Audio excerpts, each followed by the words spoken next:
எல்லாருக்கும் வணக்கம். ஒரு 4-5 நாளைக்கு முன்னாடி கனடால ஒரு இடத்துல 215 குழந்தைங்க புதைக்கப்பட்டதை கண்டுபிடிச்சதா ஒரு நியூஸ் வந்தது. உலக லெவல்ல இந்த நியூஸ் எந்த அளவுக்கு பரவுச்சு அப்படின்றது எனக்கு தெரியாது. ஆனா அதை பார்த்த உடனே எதுக்காக இப்படி நடக்கணும், அதுலேயும் அந்த 215 குழந்தைகள்ல 3 வயசு உட்பட்ட குழந்தைகள் நிறைய பேரும் பிளஸ் அது புதைக்கப்பட்ட இடம் ஒரு ரெசிடென்ஷியல் ஸ்கூல் அப்படின்றதும் தெரிய வந்தது. ஸோ ஏன் இப்படி நடந்திருக்கணும்? இது இன்னைக்கு நடந்திருக்கலாம், இல்லை நேற்று நடந்திருக்கலாம், இல்லை அதுக்கு முன்னாடி கூட நடந்திருக்கலாம். ஆனால் ஏன் நடந்ததுன்றதை நம்ம தெரிஞ்சுக்கிட்டா தான் ஃபியூச்சரில் இந்த மாதிரி நடக்காமல் நம்மளால் தவிர்க்க முடியும். அதுவும் இந்த மாதிரி சின்ன குழந்தைகளை கொல்ல வேண்டிய அவசியம் என்ன? ஸோ அதை தான் இன்னைக்கு டீட்டெயில்டாக இந்த வீடியோவில் நம்ம பார்க்க போகிறோம். ஒரு இனத்தை அழிக்கணும் அப்படின்னா அவங்களோட மொழி, அவங்களோட கல்ச்சர், அதை அழிச்சாலே போதும் அந்த இனம் அழிஞ்சிடும் அப்படின்னு நம்ம நிறைய பேர் சொல்ல கேள்விப்பட்டிருப்போம், நிறைய இடத்துல படிச்சிருப்போம். அதுதான் இங்கேயும் நடந்திருக்கு. 18th செஞ்சுரியில் யூரோப்பியன்ஸ் உலகம் ஃபுல்லாக எங்கெங்கெல்லாம் முடியுமோ எல்லா இடத்துலையும் போய் அந்தந்த நாட்டு மக்களை அடிமைப்படுத்தி அவங்கள ஆண்டுகிட்டு இருந்தாங்க. அங்கே இருந்த நேட்டிவ் மக்களை கொஞ்சம் கொஞ்சமாக அழிச்சாங்க. அது இந்தியாவில் நடந்தது, அமெரிக்காவில் நடந்தது, ஏன் கனடாலையும் அதே தான் நடந்தது. 1860 to 1890 வரைக்கும் ஜான் மெக்டொனால்ட் அப்படின்றவர் தான் கனடாவோட ஃபர்ஸ்ட் பிரைம் மினிஸ்டராக இருந்தார். அவர் அந்த டைமில் பண்ணது கரெக்டுன்னோ இல்லை தப்புன்னோ நிறைய பேர் ஆர்கியூ பண்ணுறாங்க. அவர் என்னென்னலாம் பண்ணாரு அப்படின்றத நான் உங்ககிட்ட சொல்கிறேன். நீங்களே அவர் பண்ணது ரைட்டா தப்பா அப்படின்றத முடிவு பண்ணிக்கோங்க. அப்போது கனடாவில் நிறைய டெவலப்மெண்ட் பண்ணணுன்றதுக்காக அங்கே இருந்த நேட்டிவ் மக்களை ஒரு சில இடத்துக்கு மூவ் பண்ணணும்னு முடிவு பண்ணி அவங்க ரிசர்வ் அப்படின்னு ஒன்று கிரியேட் பண்ணாங்க. அந்த ரிசர்வ் அப்படின்னா இப்போ இருக்கிற வைல்ட் லைஃப் ரிசர்வ் எப்படி அனிமல்ஸ்லாம் ஒரு இடத்துக்கு கொண்டு போகிறாங்களோ அப்போ அங்கே இருந்த நேட்டிவ் மக்களையும் அந்த இடத்துக்கு மூவ் பண்ண தான் ட்ரை பண்ணாங்க. நார்மலாக இந்த மாதிரி இருக்கிற மக்கள் அவ்வளோ ஈஸியாக மூவ் பண்ணிட மாட்டாங்க. அதனால தான் ஆர்டிஃபிஷியலாக அங்கே பஞ்சத்தை உருவாக்குனாங்க. மக்களுக்கு சாப்பாடு கிடைக்காம அவங்களால எந்த ஒரு விவசாயம் பண்ண முடியாத அளவுக்கு எல்லா வழியிலையும் அவங்கள கஷ்டப்படுத்தினாங்க. சாப்பாடே கிடைக்காத ஒரு காரணத்தினால அவங்களும் அந்த ரிசர்வுக்கு மூவ் பண்ணாங்க. இது ஃபர்ஸ்ட் விஷயம். ஸோ அதே மாதிரி ஒரு ரிசர்வ்லேருந்து இன்னொரு ரிசர்வுக்கு அவங்க மூவ் ஆகணும் அப்படின்னா அங்கே இருக்கிற ஏஜென்ட் கிட்ட பர்மிஷன் வாங்கிட்டு தான் போகணும். அதுவும் ரிட்டர்ன் பர்மிஷன். ஏஜென்ட்ன்றது இந்த ஒவ்வொரு ரிசர்வையும் மெயின்டைன் பண்ணுறதுக்கு அவங்க நியமிக்கிற ஆளுங்க. அவங்க நினைச்சாதான் இவங்களுக்கு எவ்வளோ சாப்பாடு தரணும் தர வேணான்றதை முடிவு பண்ணுவாங்களாம். அவங்களும் இந்த நேட்டிவ் மக்களை ரொம்பவுமே டார்ச்சர் பண்ணியிருக்காங்க. இது எல்லாமே அந்த பிரைம் மினிஸ்டரோட அப்ரூவலோட தான் நடந்திருக்கு. இதோட உச்சக்கட்டம் தான் அவங்க ஆரம்பித்த ரெசிடென்ஷியல் ஸ்கூல்ஸ். இந்த ரெசிடென்ஷியல் ஸ்கூல் ஆரம்பிக்கும் போது அந்த பிரைம் மினிஸ்டர் சொன்ன ஸ்டேட்மெண்ட் இதுதான்.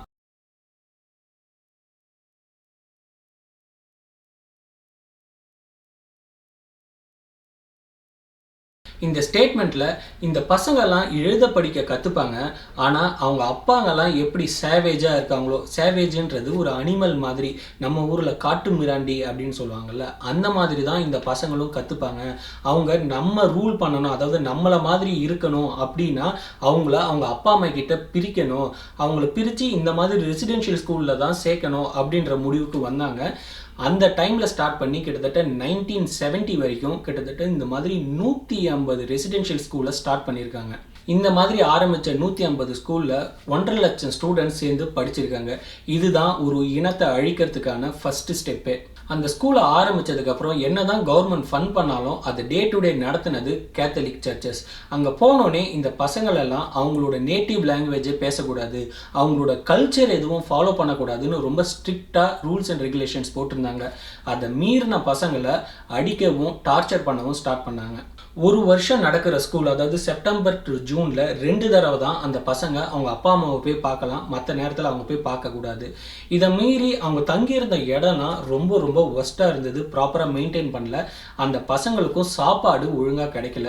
இதனால் என்ன ஆயிடுச்சுன்னா அந்த பசங்க நிறைய பேர் நோய்வாய்ப்பட்டாங்க. அதனால் கொஞ்சம் கொஞ்சமாக இறக்க ஆரம்பித்தாங்க. ஒரு சிலர் அங்கேருந்து தப்பிச்சு போகவும் ட்ரை பண்ணாங்க. இந்த மாதிரி இறக்குற பசங்களை அவங்க இறந்துட்டாங்கன்றத அவங்க அப்பா அம்மாவுக்கும் சொல்ல கிடையாது, அவங்களே அங்கே புதைக்க ஆரம்பித்தாங்க. அப்படி புதைச்ச ஒரு 215 குழந்தைங்களை தான் இப்போ அவங்க கண்டுபிடிச்சிருக்காங்க.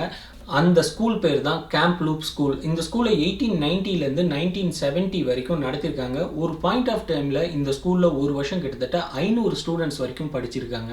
இந்த பசங்களுக்கெல்லாம் சாப்பாடு கிடைக்கல, தங்க இடம் ஒழுங்கா இல்லைன்றதை தாண்டி அவங்கள ஃபிசிக்கல் அண்ட் செக்ஷுவல் அபியூஸும் நிறையா பண்ணியிருக்காங்க.